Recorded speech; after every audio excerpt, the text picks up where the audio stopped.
Alright, hello everyone, welcome to Sales Today. Today I will quickly be talking about 4 most important traits that every individual must have to go through the down moment. I'm quite sure a lot of us are facing different challenges in our businesses, societal life, private life, business life, academic life and the rest. Life is all about challenges, but then you can always get the best out of the challenges that life brings to you. That's why I'm bringing up this morning or this day to give you 4 most important traits to really look up to or to really adopt while you go through your down moment. Number 1, I call you have to be resiliently resourceful. All right, resilience is the ability to bounce back after being hit by difficult situations, and your ability to bounce back on time without you losing focus and losing energy plays an important role for you to be able to catch up and get the best out of life itself. Of course, when you're resilient, it means that irrespective of what is thrown at you, you are undoubtedly unmovable. You want to really keep pushing and keep driving and keeping the energy so focused such that you can really use what has been thrown back to you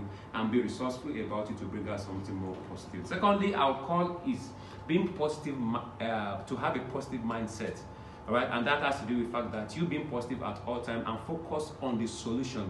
All right, you can talk about problems from now till only God knows when, without you thinking about the solutions to mitigating the problem itself. But if you're positive in your mindset, you're looking at, despite the fact that you acknowledge that there's a problem, you are more concerned about how do we get solutions to this problem, how do we fix it, how do we find the opportunity in this seemingly difficult problem that will bring out solutions to make us to grow, and what can we learn from these situations that we find ourselves, and what are the positives that can be taken out from this alongside. And also you have in your growth mindset state maintain that positive hope to knowing that you don't lose focus of what made you to start in the first instance, and also ensure that you stay motivated and stay inspired. Look at what makes you to start the project itself and get inspired by the success of accomplishing the project in the first instance. And thirdly, I will call it a self-awareness.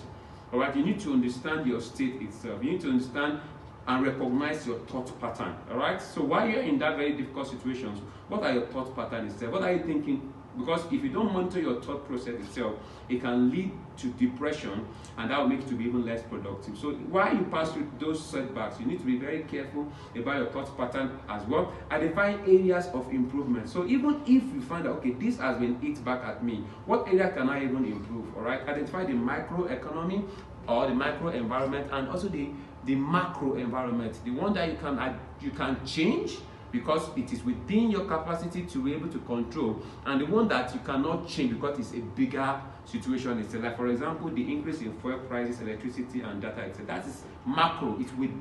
It's outside the scope of what you can control. And that's why you need to look at what can I control as a person, and again begin to develop a growth mindset towards what you can control, and look inwards into your situations and see whether there is a place you need to really adjust where needed, or see how best you can realign your focus in such a manner that will make you to understand the best to do, or how to use the best out of the information that you have already. And finally, you can also make informed decisions on what